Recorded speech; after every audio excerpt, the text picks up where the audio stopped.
Gotta leave that in.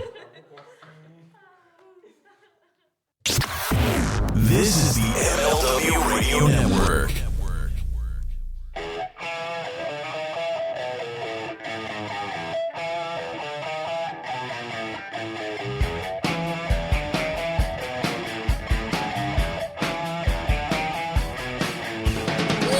Welcome, everybody, to the Mind of the Meanie, your weekly peek into the world according to former WWE superstar and ECW original, the Blue Meanie. We'll cover wrestling, music, movies, sports, and lots of useless knowledge, all contained in the Mind of the Meanie. I am your tour guide, Josh Shernoff, and he is the Blue Meanie. Meanie, what's on your mind? Déjà vu all over again with that little gimmick. A little laughter.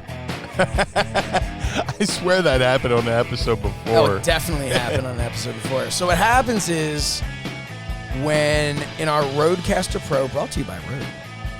Yes. Shout out to them for hooking us Love up. them. They are continuing to be the official sound of the Mind of the Meanie. Even our good friend and stepdaddy Adam Bernard will be getting upgraded to a Rodecaster Pro and microphone soon. Yes. Courtesy of Rode. So definitely check them out. If you have your own podcast or even if you just like to have high quality sound effects like this, make sure that you go check out Rode. It's RODE for those who don't know, but it's the microphone that Meanie and I are always using. Got our Rodecaster. We haven't put it over. There's an episode in the archives of us just, spending an hour and a half playing with our Rode. We were like kids with new. We were like kids with a new fucking toy when we first got these, and we love them. I love Rode. I love the products. I love the sound. I love the board. I love the sound. And, dude, I wish I could capture a proper Blue Meanie morning after drinking beer fart, because it just sounds like a cauldron. So here's what you need to do: have a night of drinking, sleep on that bed behind you, because the room where you have your office, you have a bed set up, because kind of so you can chill out on there, watch some, because there's the TV in there and everything. Yeah. So I know that's not your regular bed. But after a night of drinking, you just need to crash in the studio. Yeah. And so you are right there, have your Rodecaster on. So all you have to do, you go to sleep, Rodecaster's on. That record button is just ready. So you wake up, boom, hit record, blast out everyone's eardrums, and you're good to go. Yeah, man. The good thing, you can't pick up the sense on this gimmick, but the sounds are phenomenal. It's funny because James Sorensen, friend of the show and Sorensen level Patreon member, little Jimmy from Nebraska, he says, when do you possibly see Mind of the Meanie going on the road? And my answer is, we're on the road right now. I'm on a road. Yeah, Meanie's on a road. We got Rodecaster Pro, like we said. Adam Bernard's going to be on the road soon. So, man, all your dreams are coming true, James. Yeah, for the last 80-something weeks. Yeah, we're on the road. Now, he may have meant it differently, but who knows? Yeah. So, Meanie, so what's up, man? We're doing an episode here right now that, of course, is airing Monday. We are recording this on a Thursday because, man, things are just getting tis the season for shit to get busy. Tis the season for the seasons. Yeah. Between dude, we were saying this because we have our little chit chat with our Patreons before we go live. Dude, it felt like it was August yesterday, and now we're like a week away from. Well, this is when this airs. This is Thanksgiving week, so this will be airing Thanksgiving. Where week, does the time go? We definitely need to talk about Thanksgiving. I do want to do a cheap plug right now for those who can see me. I've got my my mug, and I'll even show my shirt here. my Talking with Friends Giving shirt, which will be available. It even says it on the mug. Thanksgiving Eve. That is Wednesday night, November 24th, 8 p.m. Eastern Time on Fight. Do not miss it. We're going to talk all things Survivor Series. It's going to be hilarious. But I do want to say what's really cool is, of course, you can get the t-shirt of this over at prowrestlingtees.com/talking with friends. But what's cool is this logo, this poster that was made by, I want to get his, I'll look it up and give him credit of what his handle is. But the guy who made this is a spoof off of the 1993 Survivor Series poster.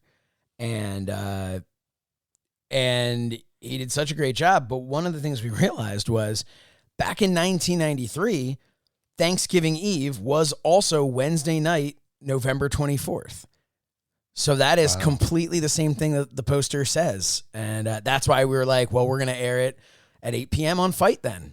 That's amazing. I called up Fight. I said, you listen to me. And they said, who is this? But no, so that's cool. Definitely check that out. But Meanie, Thanksgiving, man. It's let's get everybody in the mood. Let's do it. Yeah. Gobble gobble, baby. I will be visiting Sister Meanie.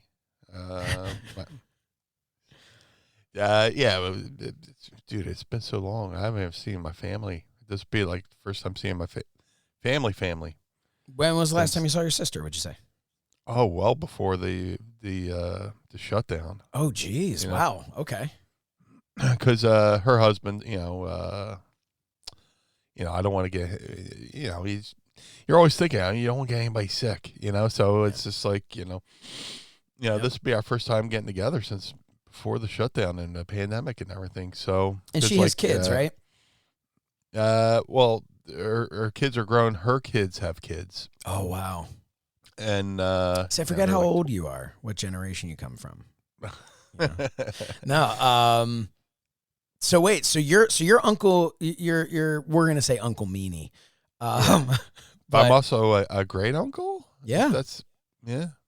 So yeah. And I'm corrupting them just like I corrupted the generation before. It's crazy. Crazy Uncle Meanie. That's awesome. Even though, I wasn't Uncle Meanie. In the beginning, I was 12 when they were born, but yeah. So yeah, they're I went here. I'm doing math on the air. My niece is 9, and then there's 11 and 14. I want to say. Wow.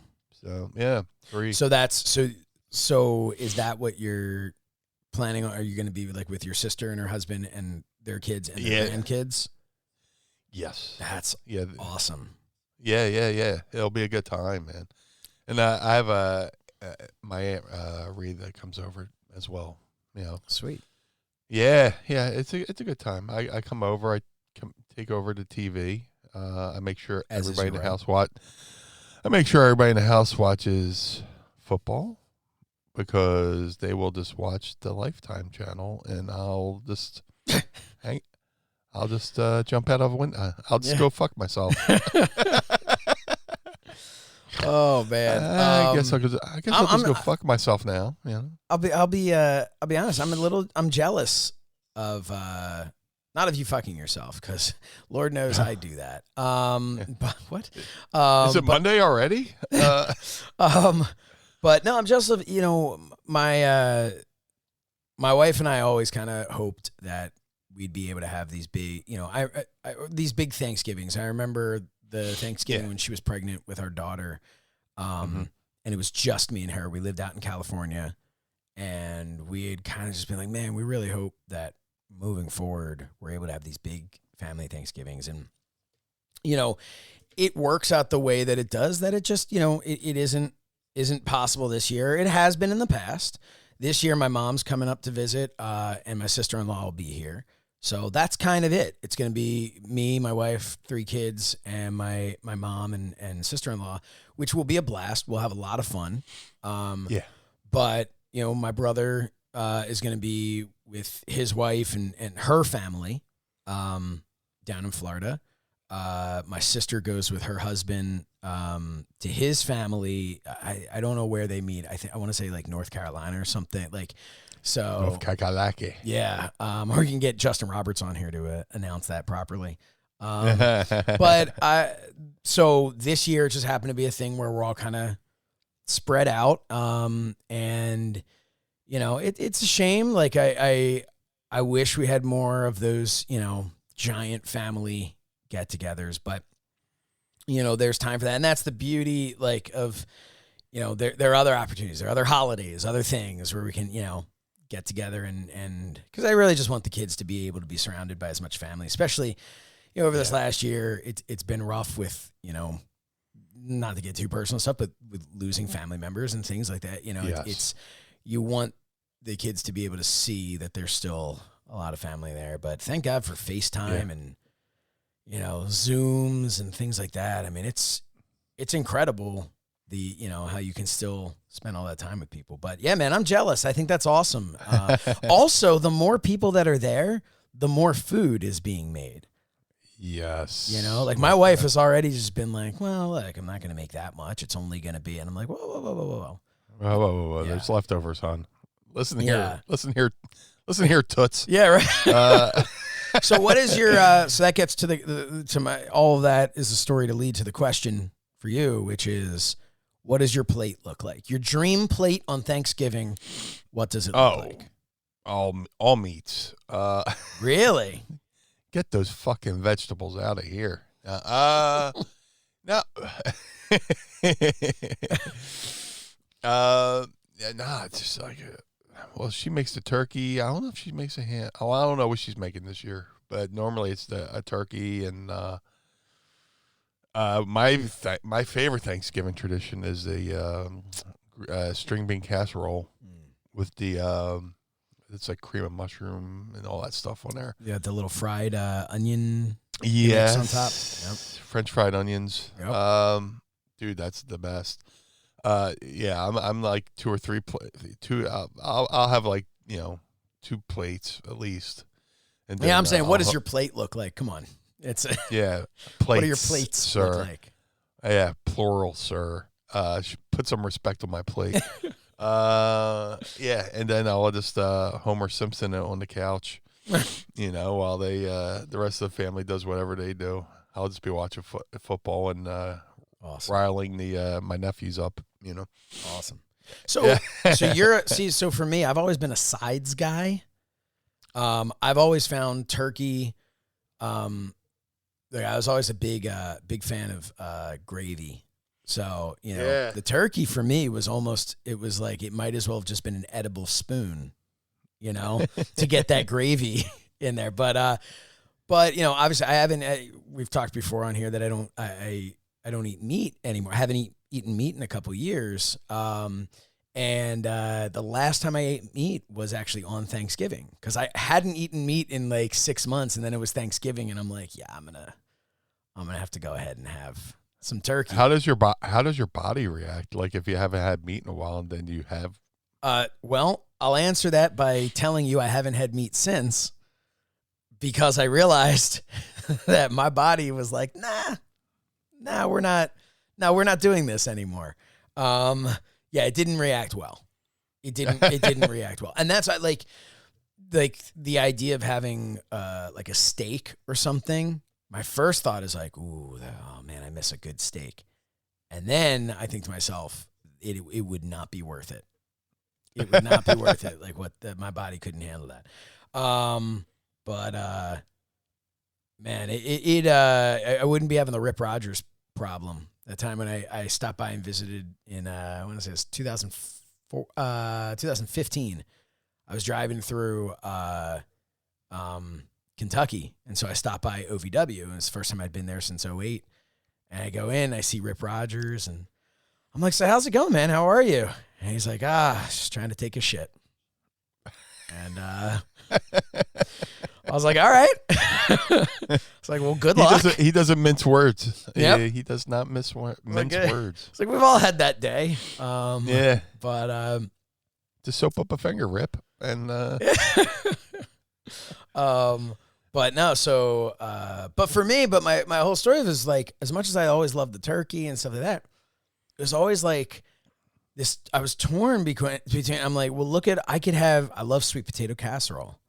You know, sweet potato casserole is where it's at for me. Yeah. String bean casserole, like you're talking about. I'm a sweet potato guy too, man. Oh. Yeah, that sweet potato casserole, especially. I mean, I always loved the way my mom made it. My wife makes it with like just this, there's so much like sugar and like there's like so much like brown sugar and these marshmallows. Yes. God, it's so good.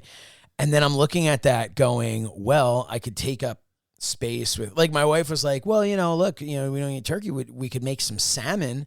I'm like, if you want salmon, you got salmon. I'm not going to eat any salmon. I'm not wasting space on my plate with salmon. Like I want some cornbread. I want some, I come on, like for me, it's all about the sides. That's all I'm saying. Yeah. Yeah. Dude, I am a cornbread and sweet potato mark. Hardcore. Yeah.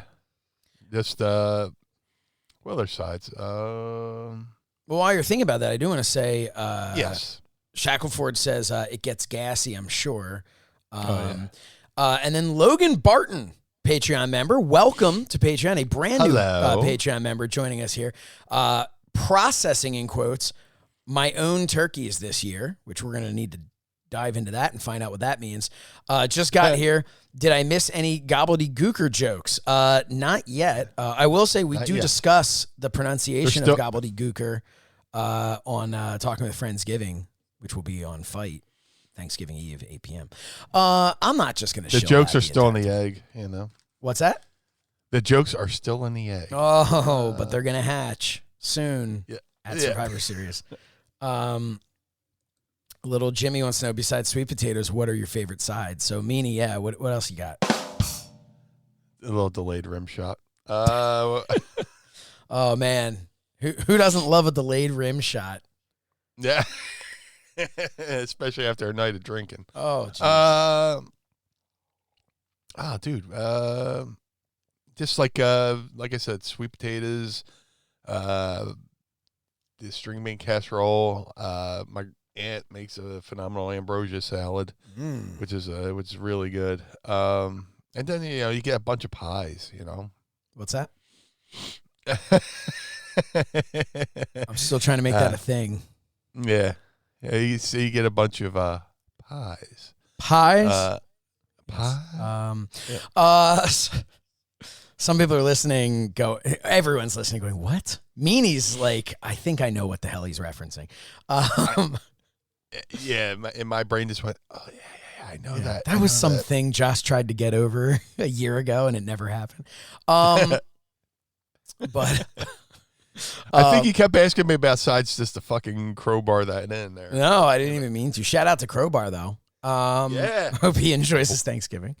He's having a little bit of he's having a good year. Yeah, he is. What was I gonna say? But no, the pies are great. You got what? Okay, which pies? Oh, it's got to be pumpkin. Sure. What's your number 2 pie? What's the like pumpkin pie? Obviously, if someone's like, all right, Meanie, we're gonna bring 2 pies to Thanksgiving. Obviously, pumpkin. Who are we kidding? But what's the other one you're bringing? Coconut cream. Ooh. Okay.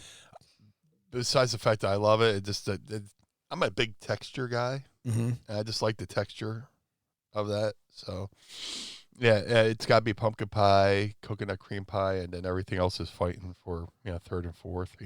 Interesting. If I get to them after I've had a slice of pumpkin, a slice of coconut cream. Then there's your typical apple or whatever, but and by that time I'm ready for a nap. Oh God, yeah. If you're not falling asleep with food on your, like resting on your stomach, you're not doing Thanksgiving right. I've done that. Just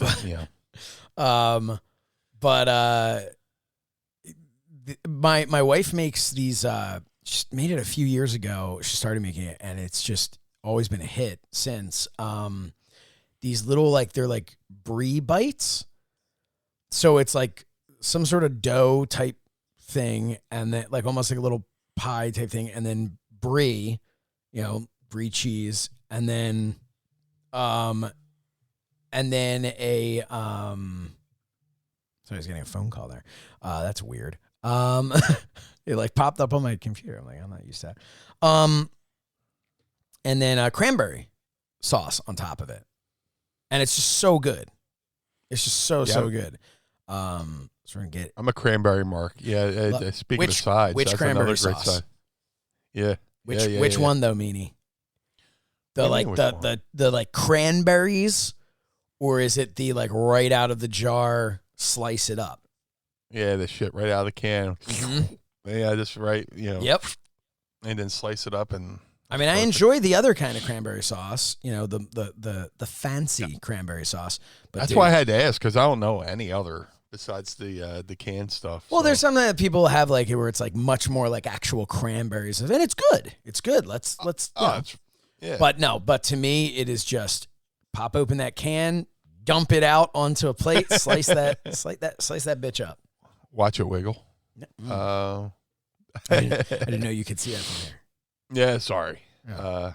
I was being very intrusive. But yeah, man, Thanksgiving, definitely one of my favorite holidays, just to see folks and then make them watch what I want to watch, and eat until I get tired, and then destroy their plumbing. Oh God.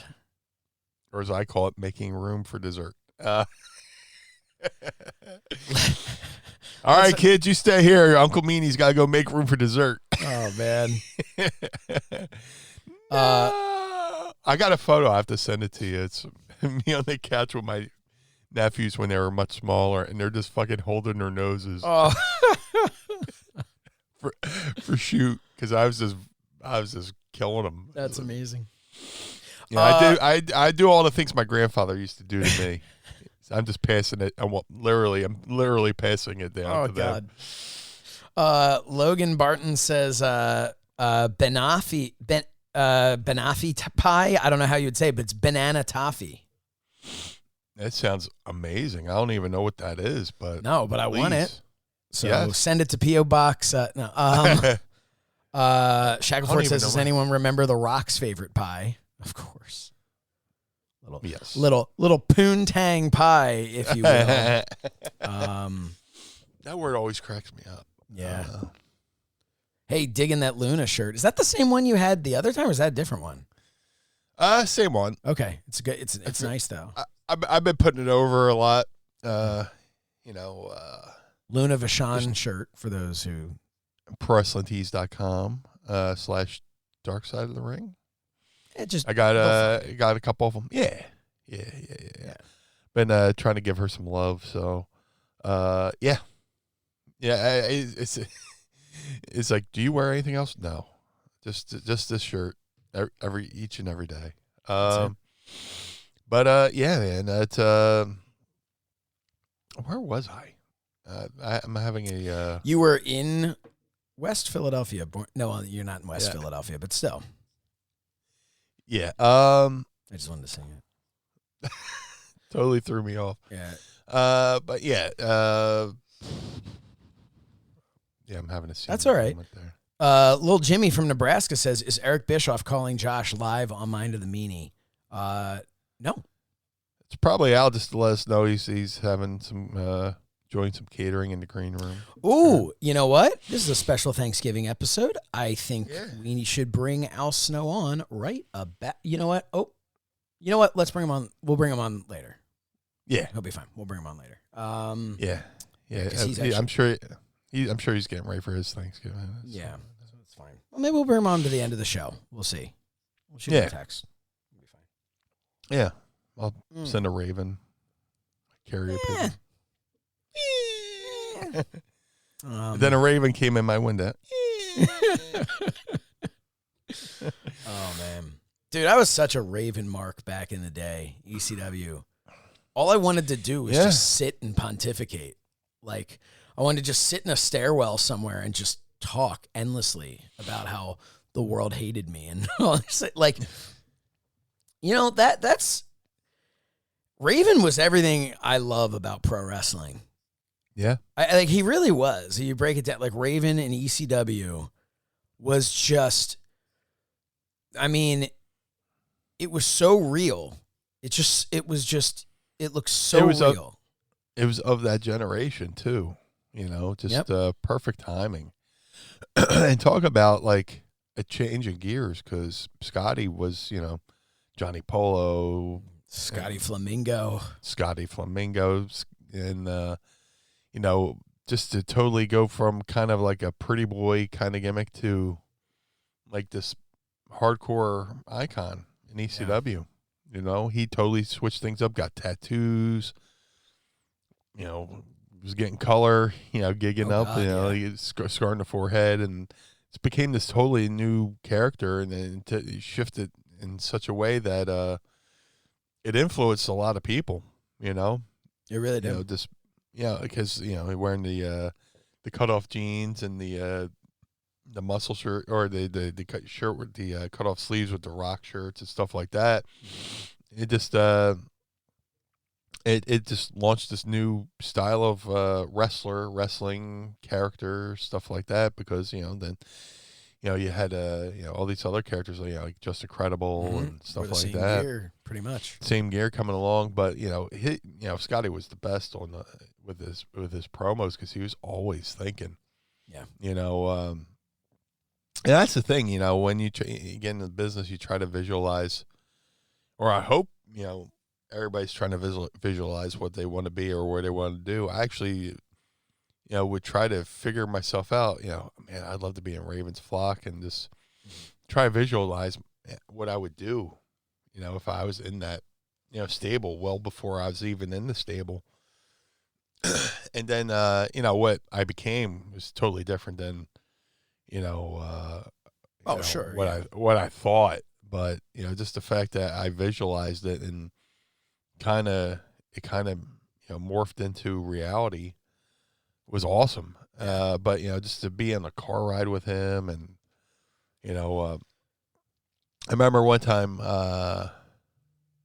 he was going to wrestle Terry Gordy at DCW Arena, and Terry Gordy was a surprise, and he asked me, anything about Terry Gordy? I was like, yeah. I started listing off, Terry Gordy stuff with the Asiatic spike and this and that and the other thing.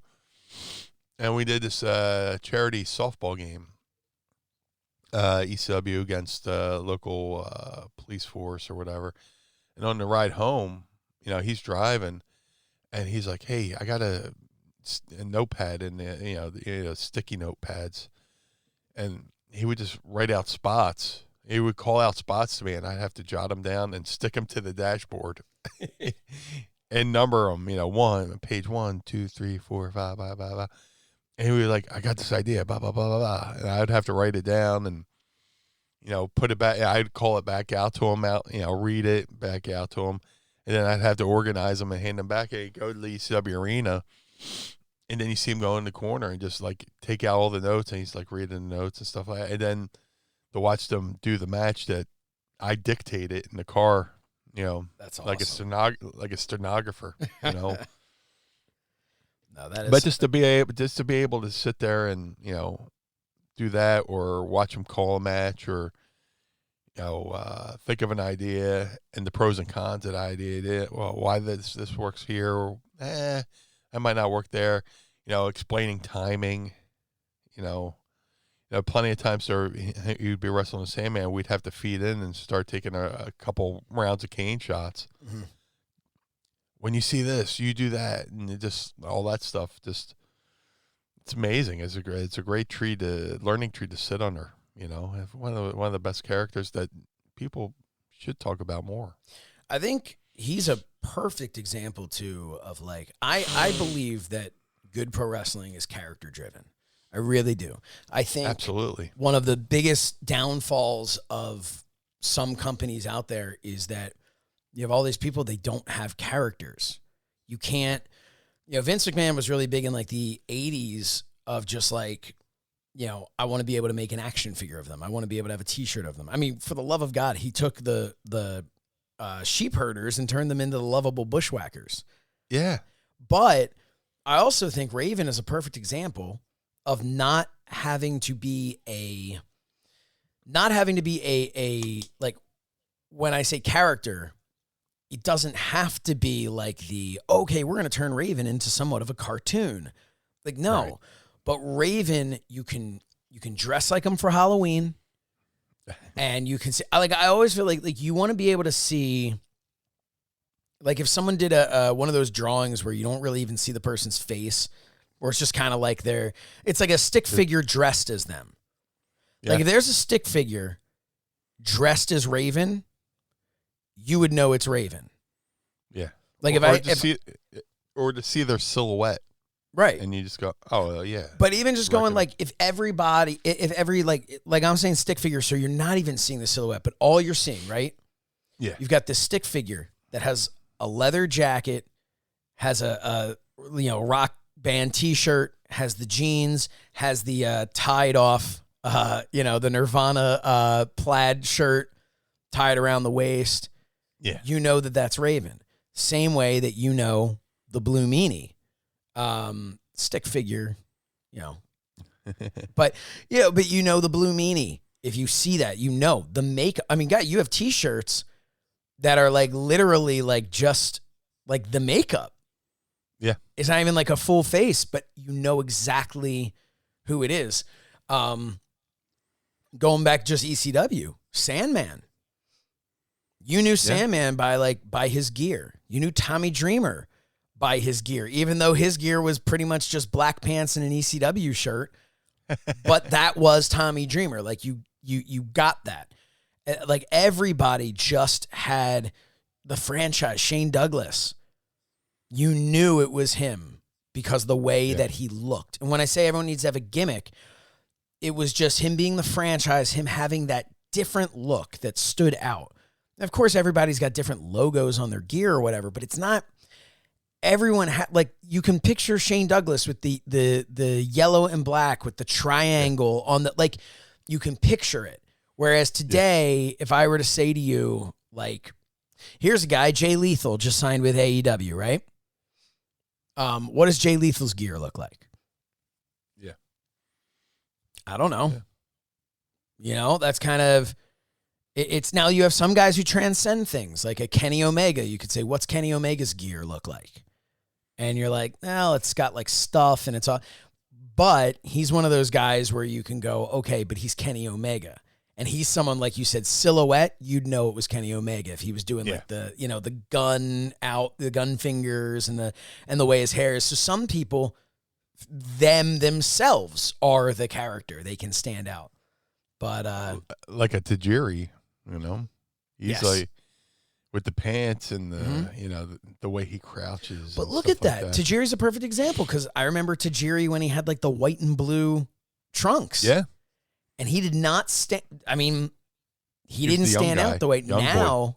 Right. Now you look at Tajiri and the way he's been ever since he did the baggy pant look. And that's Tajiri. Like, that's. Yeah. So it's just, for whatever it is. I just did a show with him for MLW like a month ago. And he still looks like, Tajiri, and the crowd still goes crazy for him, because he's recognizable. As soon as he walks through that curtain, you're like, oh shit. There's really no time you don't need an extra 2 seconds to process what you're seeing. Yeah. A lot of time, I always tell people when, younger wrestlers when I'm coaching them, wrestling fans are like 2 to 3 seconds behind, what they're saying. They see it, they process it, and they might react, but they're still processing, oh shit, oh shit's like the extra 2 seconds for them to go realize what they're saying. But with certain characters, they come through the curtain, you don't really have to process it because it's so recognizable and so identifiable. And it doesn't have to be big and flashy. Like Jake the Snake Roberts. Think about him back in the day. He walked through a curtain, boom, it was Jake the Snake Roberts. Yeah.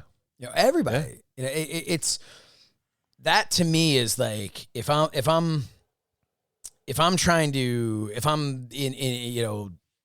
WWE and I'm saying, how do we get characters over?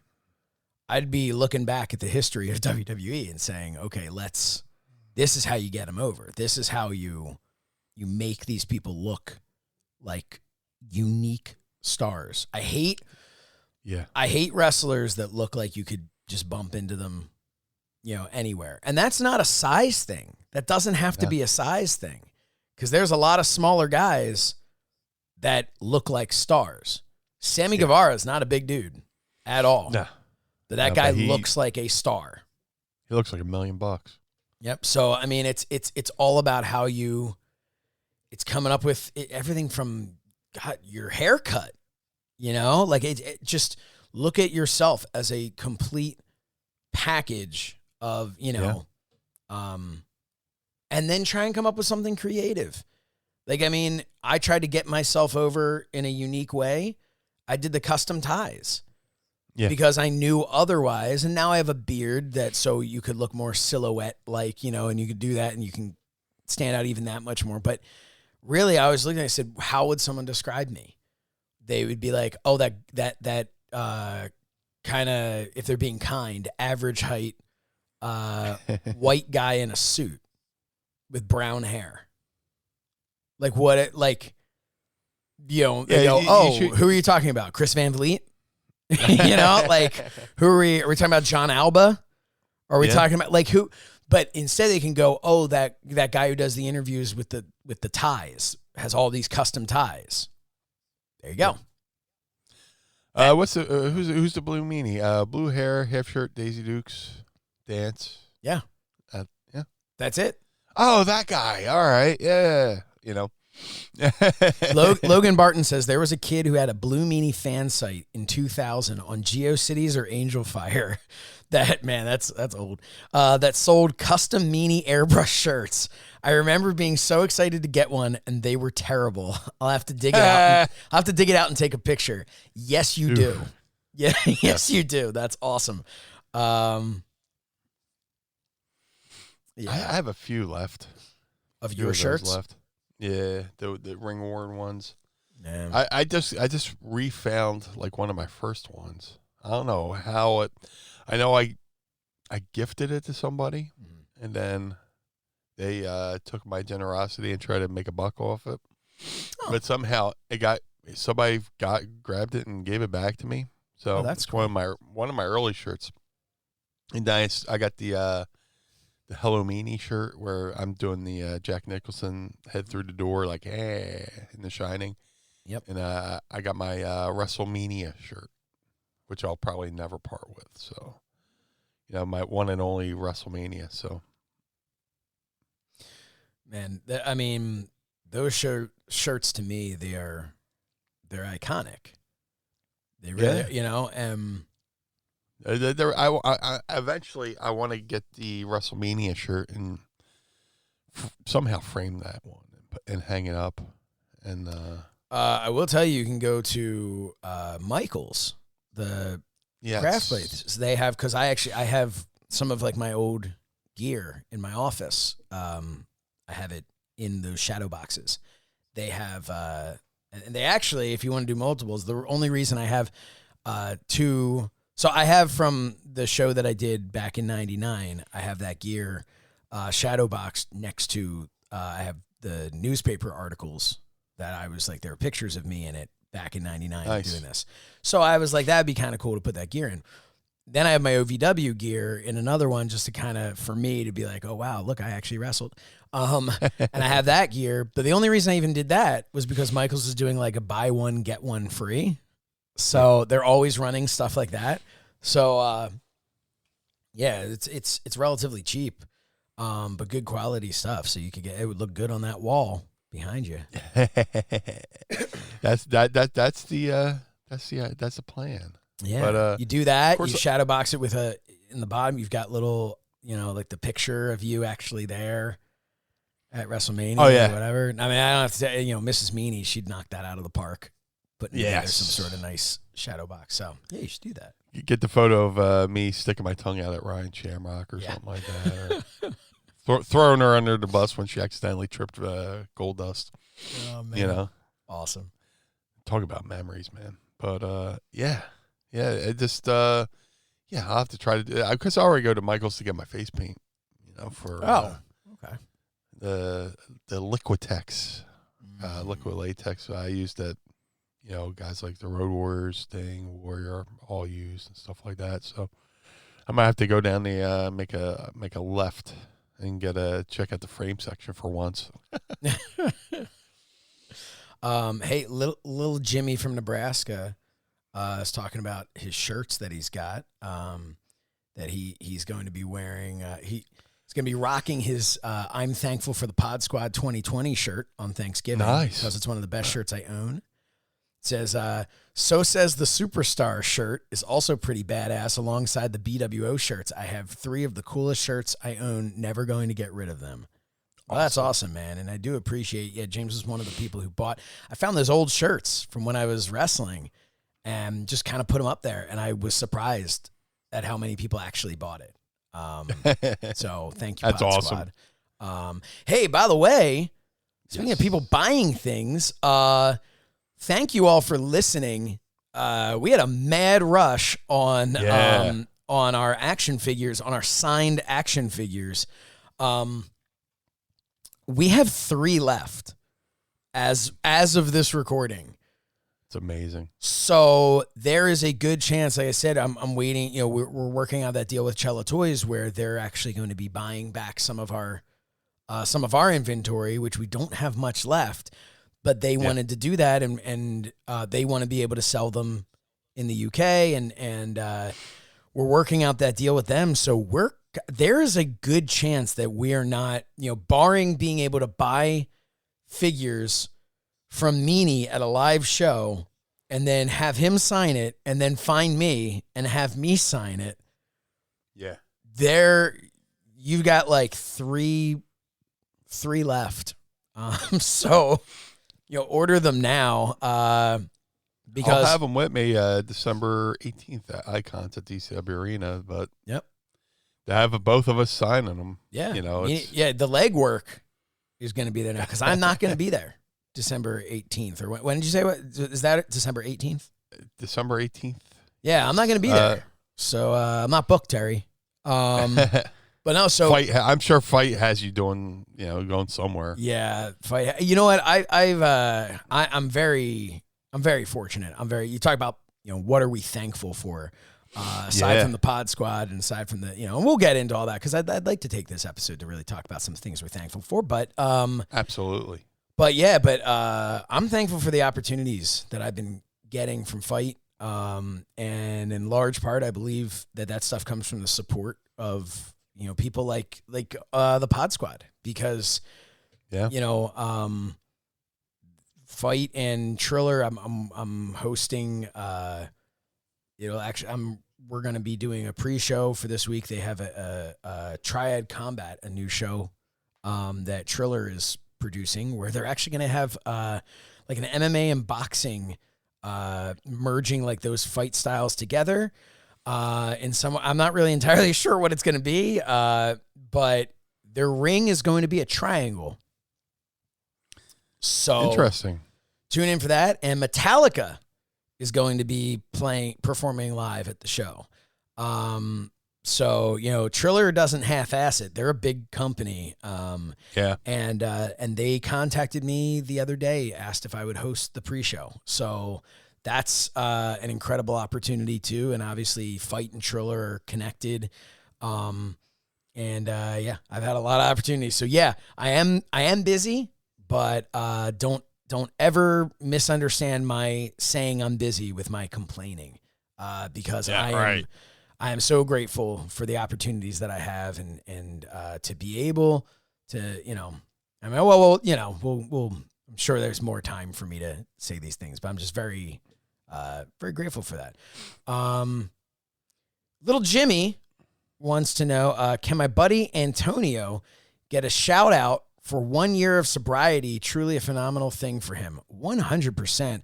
Antonio, dude, congratulations. That's not an easy feat. Congratulations, dude. Anybody, like, just to have the willpower to say, enough, and to stop doing it. The most important thing is, realizing that, hey, I got to stop doing this for the right reasons and to stick to it. You know, I know it's hard. You know, people try to quit things every day, and to go 1 year, that's huge. That's a huge step, and to keep doing the things that make you want to stay sober. You know, is important as well. So, you know, congratulations to Antonio for 1 year sobriety, and here's to many more. Yeah. No, that's I'm not sure if this is the Antonio that we know or not. But man, just very proud of you. That's awesome.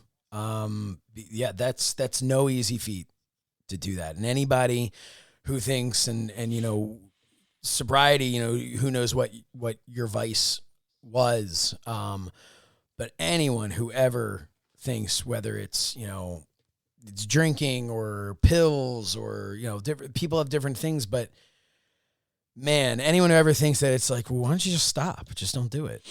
Like, right. Dude, you don't get it if that's the case. And, it's so congratulations. Be very proud of yourself. Man, that's awesome. Yeah. Coming from the wrestling world, I've lost many of friends to, drugs and alcohol, and there's always, oh man, I'm sober now. Okay.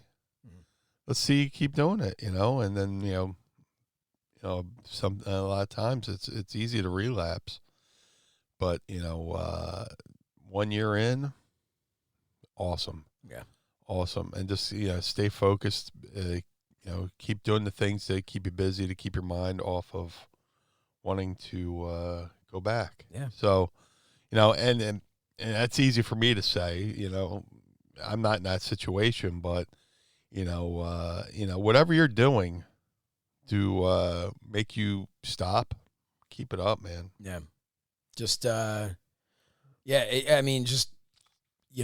you're sober today. Just make sure you're all you got to do. It's one day at a time. And anybody who's listening, who's thinking about that, man, hopefully you take that as as motivation, because that's all you have to do is just say, today I'm going to be sober. And then tomorrow wake up and say, today I'm going to be sober. And then, and I don't mean when I say it's all you have to do. But that is, that's it. You just take it a day at a time. Antonio, we're proud of you. Awesome. Keep it up, and excited to hear about year 2. So at this point, from something very awesome and serious like that, to something also very serious in a very different way. We need to talk about your hygiene. We need to talk about the holidays, Meanie. Hygiene. Hey, good to see you. Ho, ho, ho, gentlemen. The holidays came early at Manscaped. The leading men's hygiene brand. Manscaped just launched new products, including their all-new Ultra Premium Body Wash and a 2-in-1 shampoo and conditioner. It's time to give yourself, or someone who needs it, the gift of beautiful skin, hair, and balls this holiday season. Go to manscaped.com, use code MEANIE20 for 20% off plus free shipping. Man, it's time. If you haven't gotten your holiday shopping done by now, we are about to get into Black Friday, Cyber Monday this coming week. Like, dude, get on it. It's time. Get that shopping done. And if you're thinking to yourself, what should I get a family member, a friend? Nobody would be angry at you for looking at them and saying, I want your balls to smell good. Uncle Joe, I want your balls to smell good. I mean, how is that not an appropriate thing to say at Thanksgiving? Yeah. So anyway, jingle balls to the walls, fellas. Untrimmed pubes are a thing of the past, and it's possible you have Santa's beard in your pants. It's time to leave your significant other some cookies and milk at the bottom of your chimney. I'm talking about Manscaped Performance Package 4.0. As Vanessa says, Manscaped, be sure to clean your chimney. Inside the Performance Package 4.0, you're going to find that signature lawnmower 4.0. The electric trimmer has proprietary skin-safe technology. It's advanced, by the way, to reduce cuts on your nuts. It's also waterproof, so you can use it in the shower. It's like a gift to your partner with less mess. Performance Package 4.0 also has the Crop Preserver and Crop Reviver. The Hygiene Bundle will also come with a pair of Manscaped anti-chafing boxers that'll keep your junk feeling fresh all day. The perfect package for your perfect package. And they're going beyond the groin with their new Ultra Premium Body Wash. It's infused with aloe vera and sea salt to keep your skin feeling clean, nice, and moisturized. They also just launched their 2-in-1 shampoo and conditioner, which has key ingredients with benefits that include hydrating, nourishing, conditioning, and scalp, and strengthening your hair at the same time. 'Tis the season to load up on Manscaped products. To get yourself, your dad, your brother, your uncle, your friend, the best gift of all. Manscaped Performance Package 4.0. Get 20% off plus free shipping with code Meanie20 at manscaped.com. Every guy out there needs to add Manscaped to their wish list this season. Again, 20% off plus free shipping with code Meanie20 at manscaped.com. That's 20% off plus free shipping at manscaped.com. Use code Meanie20. Clean up your nuts and make Santa proud this year. Don't gig your rig. Manscaped.com. Yeah, the only red on your candy cane should be the stripe. Anyway, I don't know.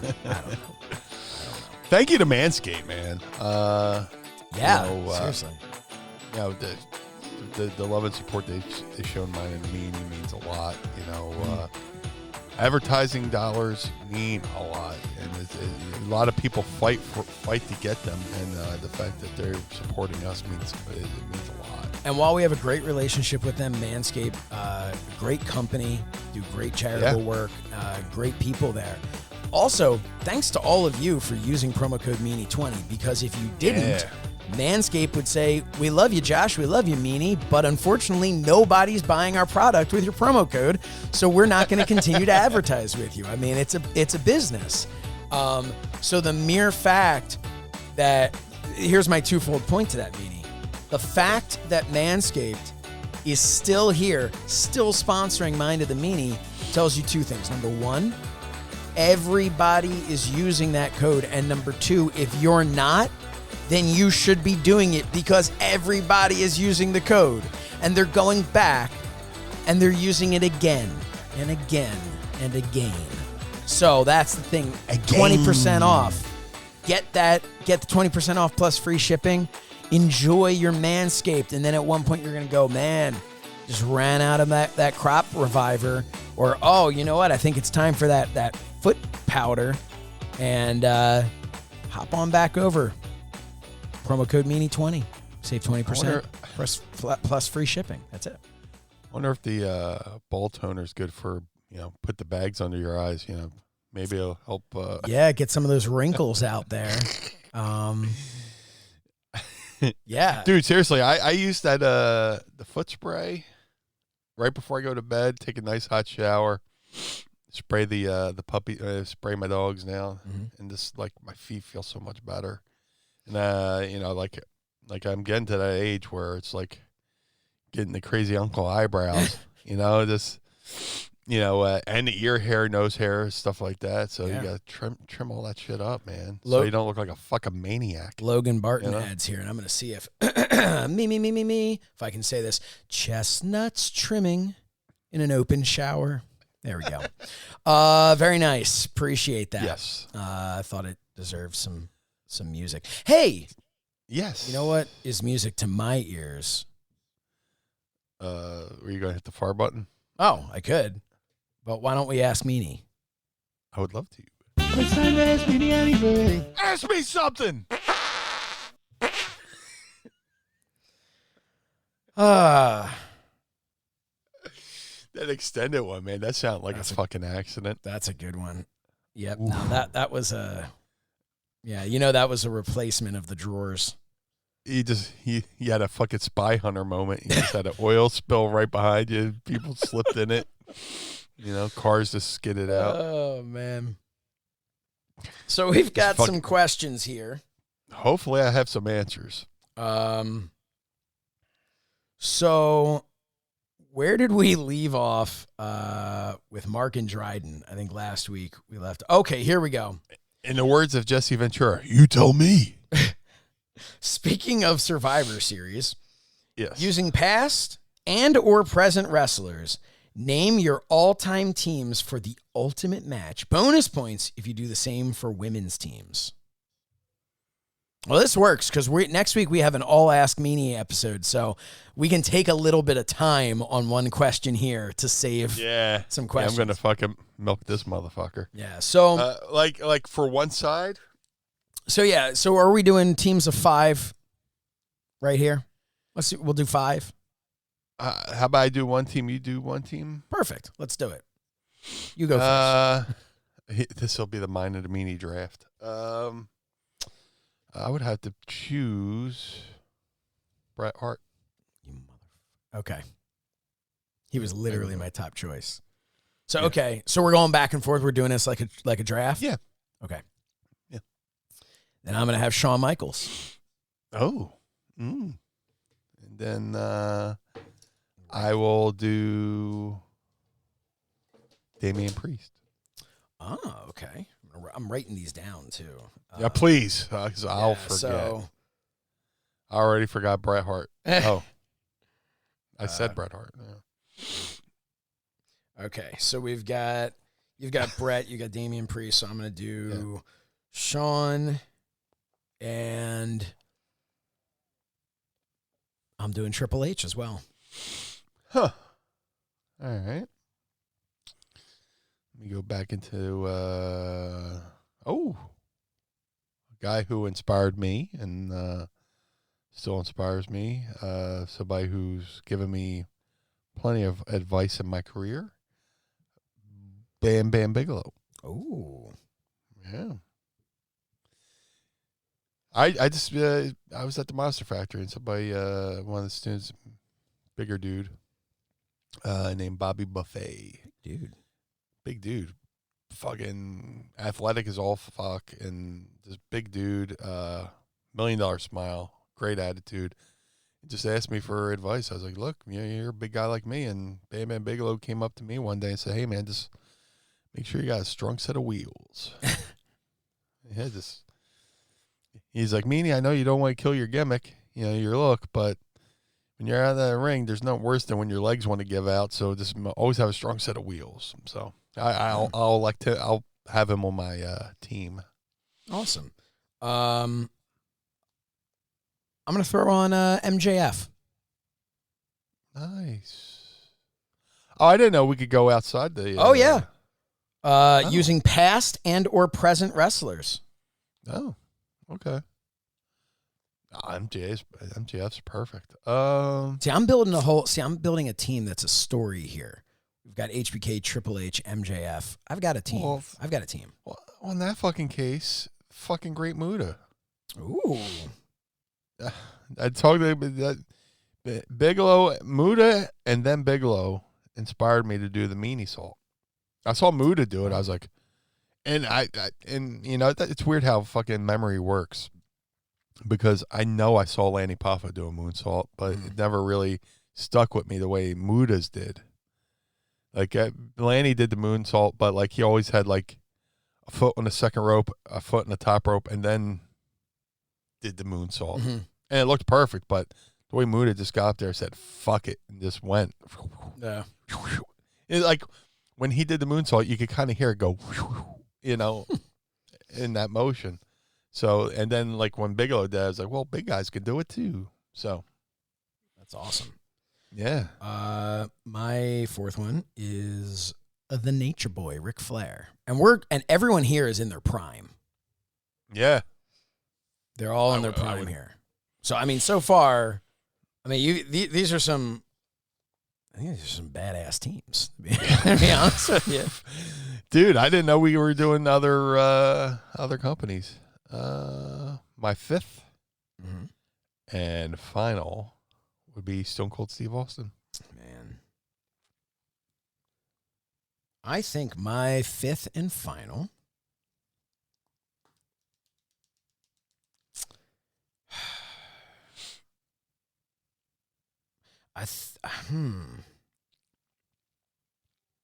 I'm going to go with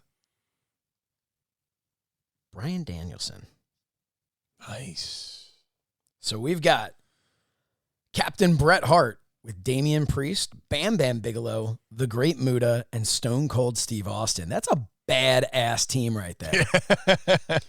Versus Captain HBK with Triple H, Ric Flair, MJF, and Bryan Danielson.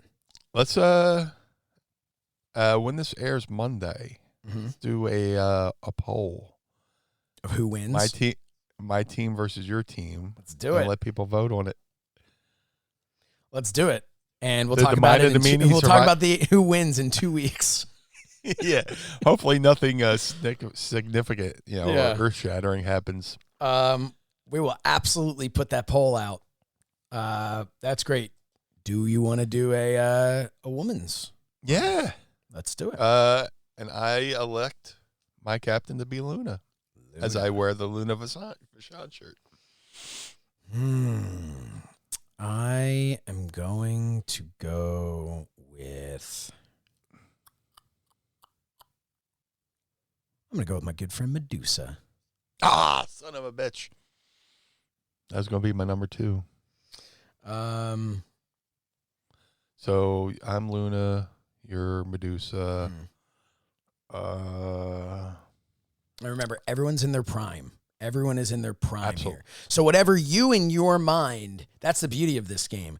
Whatever you consider your prime. So like somebody, like when I had HBK, like somebody, I considered prime HBK to be 97 Shawn Michaels. And we could do a poll on this one too. Yeah. Oh, absolutely. So, but I consider like 97 Shawn Michaels. But to you, you might look at it and say, well, your prime Shawn Michaels is 2011. So whatever you want. But okay, so we got Luna on your side, Medusa on my side. I will have to go with Sherry Martel. Perfect. That's what I loved Sherry, man. She could she could beat fucking dudes up. That's, I am going to throw in Mickie James. Oh, yeah. It's a good choice. Thank you. I will see your Mickie James, and I will raise you Natalia. Ooh. Yep. Well, I am going to throw in here Serena Deeb. Oh, yeah, man. Because I'm trying to put a match together here, and I'm thinking you're saying Natty. I'm going in there going Natty and Serena would have an amazing match. You've got, this is exciting. It's never going to happen. Dude, but I had to give her props. I was at AEW, and we passed each other in catering. I was like, look, you're one of my favorites. You're amazing. Keep doing what you do. And, yeah, she's damn good. That's the thing. She was in WWE. She kind of went away for a little bit. Yep. For whatever reason. And she came back and, Jim Ross said, she put on a new coat of paint. Yep. Not that she probably needed it or anything, but she's this star. She's one of the best women wrestlers in the world right now. Yeah. Hands down. Yep. All right. So who else do you have? Oh, so I did Natalia, and then you said Serena. My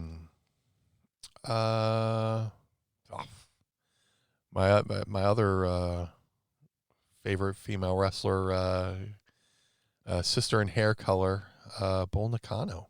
Ooh. She could rock the blue hair for me, I'm going to throw in my current favorite female wrestler out there right now, Dr. Britt Baker, DMD. Oh, my God. Yeah. She's phenomenal. Dude, talk about, recognizing, before she even comes out and that music hits, her music's phenomenal. She really video wall. She became a star, a breakout star. I remember in the beginning when she was first in AEW, and I remember watching her first match. I was there live. Not her first match, but her first match in AEW. Yeah. I remember watching it. I'm like, okay, she's good. Yeah. But like, okay, I get like she's kind of like a dentist or what? Like, what are we doing? Like, I don't. Okay, like again, my feeling was like, fine, she's good. But man, when they let her go, some people need to be a heel. Some people need like when she turned into this persona, it just the in ring was there. So not to say she hasn't gotten better, of course she has, but and she'll continue to. But the in ring was there, and once she found what clicked with the character, she's a star. She is a bona fide star. Style. She's got style. Yep. So okay, last one for you. You've got Luna, Sherry, Natty, and Bull Nakano. Is it your turn? Oh, you said Britt Baker. I said Britt. I've got Medusa, Mickie James, Serena Deeb, and Britt Baker. So it's the Luna Brigade here. Luna's the captain. I'm going to have to pick a female wrestler that, to me, in this day and age, currently embodies Luna spirit. I would have to go with Abaddon. I'm a big Abaddon fan. Especially, like, you talk about how people evolve and stuff like that. She went away for a little bit. Well, she didn't go away, but she came back and she had this like awesome murder hawk, mohawk thing going on. And like, I always learned from, Bill Alfonso gave me great advice. He's like, every now and then switch up your look a little bit to not majorly, but to the point where people go, something's different. And they're spending the time trying to figure it out. By the time they figure out, they're invested in a new character. And her new look with that mohawk, it's totally Luna. Yeah. And I love it. That's what I love about her. And you her ever style. look at, she had posted something at one She's point. believable. Like her like progression from like what she looked like before. And like, it's crazy. But my last one, I'm going to have to go with Charlotte Flair. Yes. To me, there was no room on here for. I know some people. What about Becky Lynch? What about Sasha Banks? Yeah. To me, they're not. When I'm booking this, I'm trying to book what I think is going to be a top quality match and attraction. And I feel like we've got some great teams here. So it's Luna with Sherry, Natty, Bull Nakano, and Abaddon versus Medusa with Mickie James, Serena Deeb, Britt Baker, and Charlotte Flair. Yeah, well, the shame of it is we only get to pick 5 each. Yeah. There's so many great wrestlers for each team. Oh, if I had 6, I'm not saying if I had 6 people that you wouldn't be seeing some of the other ones I just mentioned, but look, I thought about like Trish, Lita, Thunder Rosa. Yeah, there's lots of people, but I'm just, visualizing it the way I'm visualizing. But Meanie, some great teams on your end. That was fun. That was a great question. Great question, Mark and Dryden. Thank you so much. That was a lot of fun. Because it made me think. Speaking of one to think about, Mark and Dryden had another question. Who are any wrestlers from your youth that you saw on TV that either their promos or matches were either boring and you just didn't get it? Why you didn't get why they were so over? I don't know, man. Well, probably Bob Backlund for me. He and I love Bob Backlund. He was my, people are like, who was the first world champion when you start watching? Who's the first this, that, and the other thing? My first world champion was Bob Backlund, but his promos were not bad. They were just kind of like bland, just meh, But then, like, eventually he came back in the 90s as Mr. Backlund, and he found that character that Vince wanted him to do in the early 80s, Yeah. Like, the story with Bob is, like, the theory is that his title reign was a rib. Because, what's his name? Eddie Graham. I want to say Eddie Graham in Florida put Bob Backlund over to Vince Sr. Oh, Bob Backlund, he's great. He's going to be your next world champion. They went from having this charismatic Superstar and Superstar Billy Graham, which like he was a heel, but the fans were starting to cheer. He was like the first like real tweener that I remember in my memory. I'm sure other people think of other ones, but they could have easily just had Billy Graham go babyface, but they decided to go with Bob Backlund, and he was good. Don't get me wrong, but he wasn't like a superstar Billy Graham. And people are like, the theory is that Vince Sr. was so sold, like so convinced that like he didn't pick the right successor to Billy Graham, that it was like a spite reign. He spitefully kept the belt on Bob for 6 years until it was time to Vince Jr. bought the company, and he kind of wanted Bob Backlund to go heel and change up his persona, and Bob didn't want to do that. So okay, they took the belt off with the Sheik, and Sheik was the transitional champion to Hogan. So, but I love Bob Backlund. He was my first world champion, but man, the promos. Yeah, I mean, I was trying to look up some, like, cheating a little, looking up like rosters to try and rack my brain around it. I will say during like the Attitude Era, like some that jump out at me. Like, so here's one guy who I have a ton of respect for now, as looking back at his career. Yeah, Savio Vega, man, didn't do it for me. Really? Didn't care. I just didn't like. Not even so much early Savio Vega. I'm talking like Los Periquas. Los Periquas as a unit, didn't care. I didn't like. I was just like, all right, I'll go. That's to the when bathroom. WWE had gangs. Yeah, I mean, I wasn't a big fan of like the gangs in general. Like, I wasn't really. But I mean, if you really think about it, like there'd be like the Harris brothers or something. Like they never did, Yeah. like they didn't really do it for me. There was no that's what I'm saying. Like again, it's not like I can look Savio. I mean, Savio's awesome. And now I can look back and I love Savio. But back in the day as a kid, it just didn't jump off the screen to me. And especially when he then had his group, the Bariquas, none of them jumped off the screen except for what's his name with the hairy back. But, that was it. Miguel Perez. He was in ECW. Yeah. For in the early days. I think I'm trying to think, because I know there are other ones that like people were really into that just didn't do it for me. I mean, I'll tell you, for a long time, it wasn't in my youth, but Kenny Omega, I didn't get it. And now I enjoy him, but I just didn't. I still don't get it in the way that other people do. Here's how goofy I am. Like Kenny Omega, I always heard the name Kenny Omega. I knew he was in WWE developmental. Mm-hmm. For whatever reason, I thought he was Kenny from the Spirit Squad. Kenny Dykstra. Yeah, I do.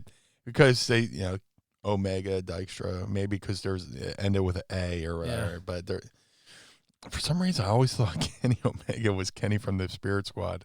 I was like, oh, he's doing good over in Japan. All right. Yeah. Because I didn't really follow, as much as I love Japanese wrestling, I never really followed for, the most I followed Japanese wrestlers like in the 90s. I was a big fan of Hiroshi Hase and Sasaki and stuff like that, and Muda, Chono. That's why I was heavily into the tape trading, So there are other wrestlers and characters that like you can. WCW was chock full of people I didn't care about.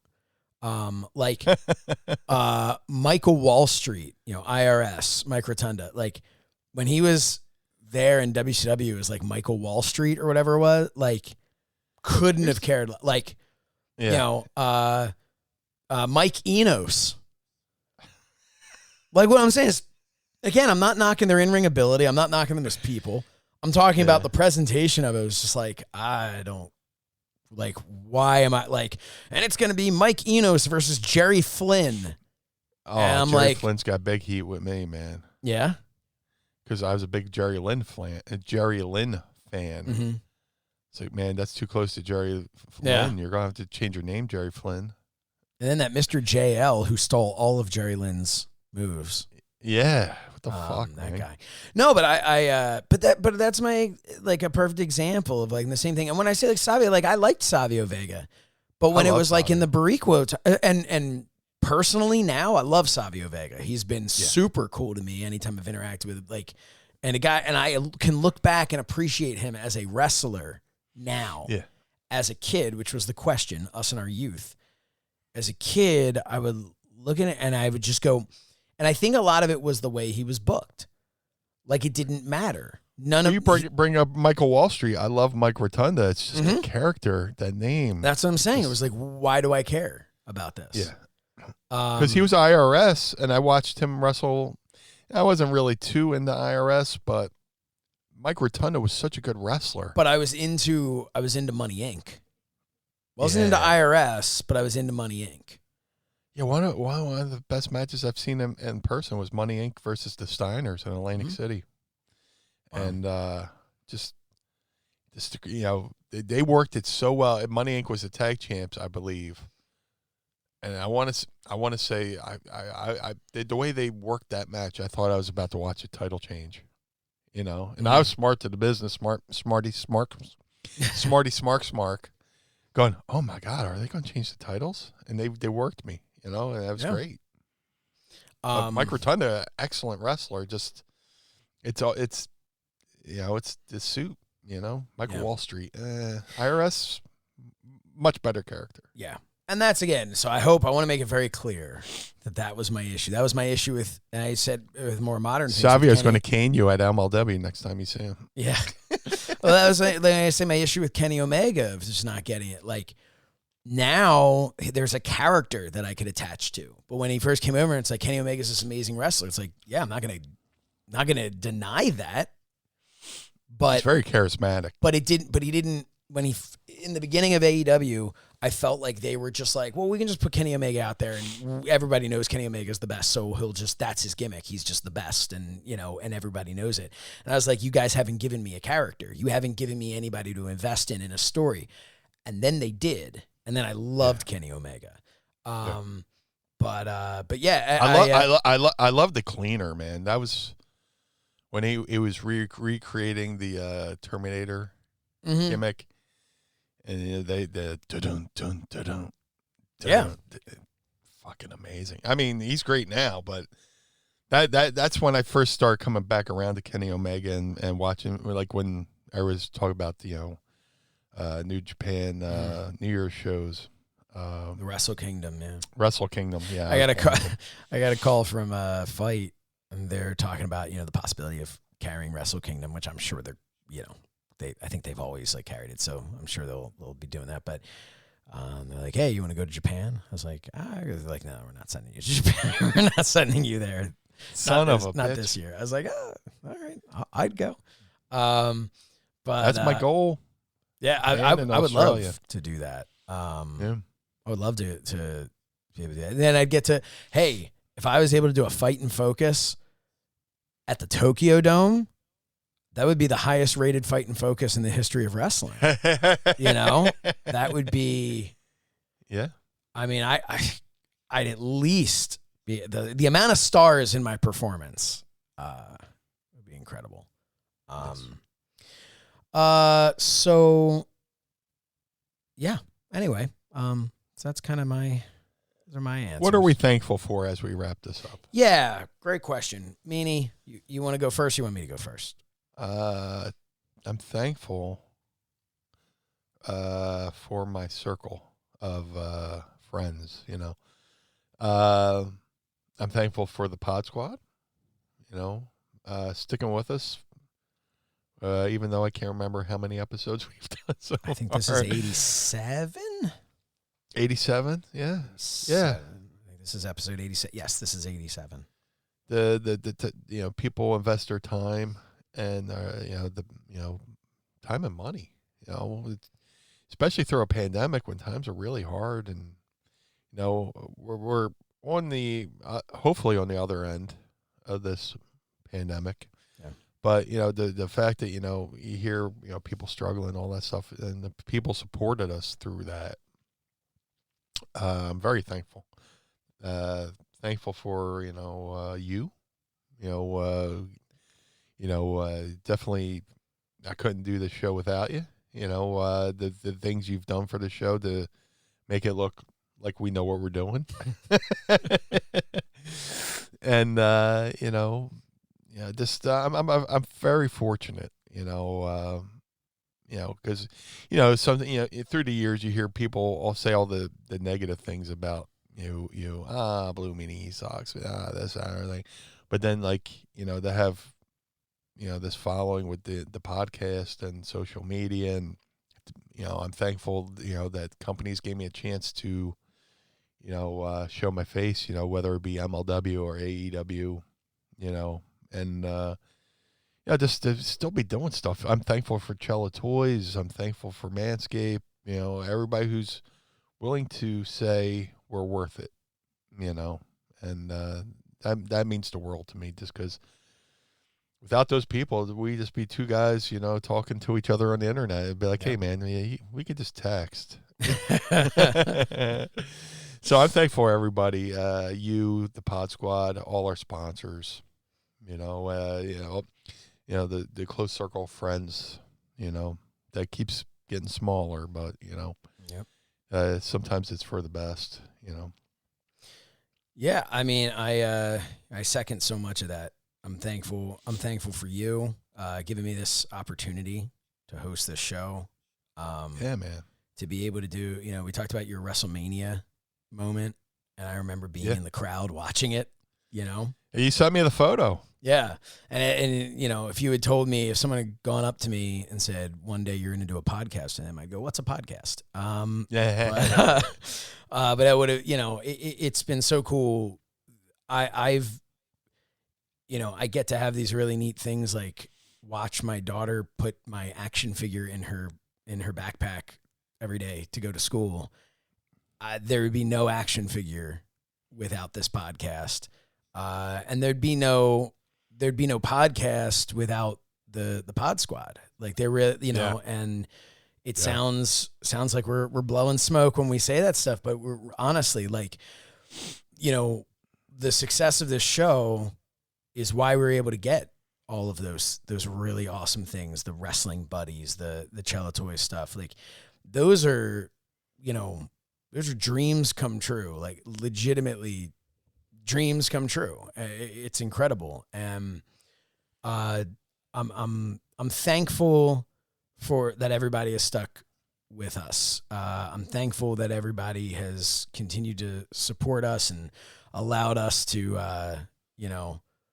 go off on tangents and do whatever and say, give our opinions on things, vent at times, have this be a place where we can just, have this be a safe place where we can just be ourselves and just have fun and obviously I'm thankful for my family and my friends, that close circle of friends, that I have too. And it's years like the last couple years really tell you a lot about your friends and a lot about just people in general, and it's been great to have this. It really has, and I appreciate, like I said, I appreciate this opportunity. I appreciate you, Meanie, giving me this opportunity, and I'm really thankful for the group that we were able to create. And in a lot of ways, we just kind of, we set the table. All of you, made the meal, so to speak. All the, the Pod Squad here, like it's, you guys have created this community. All we did was just say, hey, here's a podcast, and follow us on social media if you want to. And, you guys made this community. Like we mentioned earlier in the episode, we have a new member of our Patreon group, and, everybody was so welcoming to him in our Facebook page, the Patreon exclusive page and stuff, and just welcoming him into, the Pod Squad family and stuff. And that's just so cool. To be able to just be, even the tiniest part of something like that. So I'm thankful for this opportunity. I'm really just thankful for all of it. And I'm sure as we wrap up the year, we'll have more times to reflect on, on everything. And but I appreciate all of you, and especially you, Meanie, for giving me this opportunity. And it's been fun. It has been a fun ride so far here. And man. And we're not done yet, because we will be back next Monday with a all Ask Meanie episode. That's right. The entire thing is going to be asking Meanie questions. So if you haven't gotten those questions in yet, too late. What are you waiting for? No, put your questions in, because we always do Ask Meanie. It's most favorite part of the show in a lot of episodes. But yeah. In the meantime, follow us on social media at So Says Shernoff, at Blue Meanie BWO, and of course at Mind of the Meanie across the board. Go to ProWrestlingTees.com/Mind of the Meanie /Blue Meanie /So Says Shernoff. Make sure to go there and get some nice holiday gifts for people. I'm sure there's going to be some sales going on soon, and you're going to jump on that this week. As we get into Black Friday and Cyber Monday. Go to mindofthemeanie.com for our action figures. Order them now. They're going to be, I don't even think by the time we get to Black Friday and Cyber Monday sales that you're even going to be able to get any signed ones. So jump on right now. Be those last 3 people, or be one guy and grab them all up. Why not? Yeah. I don't care. Yeah. I dare you. Yeah, seriously. The balls. Speaking of balls, thanks to Manscaped. Go to manscaped.com, promo code Meanie20, save 20% and get free shipping. Cameo, 'tis the season. Go to cameo.com/Blue Meanie BWO. Cameo.com/So Says Shernoff, the loneliest cameo there is. And go now and get some nice wishes so we can wish you a Merry Christmas and a Happy New Year. That's it. Anything else, Meanie? Thank you to everyone. Like I said, I basically said my whole thing. What I'm thankful for. Thank you to the Pod Squad. Thank you to everybody who downloads each and every Monday. Thank you for the Patreons who join us live each and every week in the flesh, and they'll watch us do this. But thanks to Manscaped and everybody who believes in us. Cello Toys and all that good stuff. I was just talking to Cello last night, and we're working on some other things. So doing some paperwork. But I'm very grateful and happy, and for everybody who's here and supports us. So thank you. And feel free to come back and support us again next Monday and every Monday for another trip into the mind of the Meanie. Happy Thanksgiving, everybody. Happy Thanksgiving. Blue World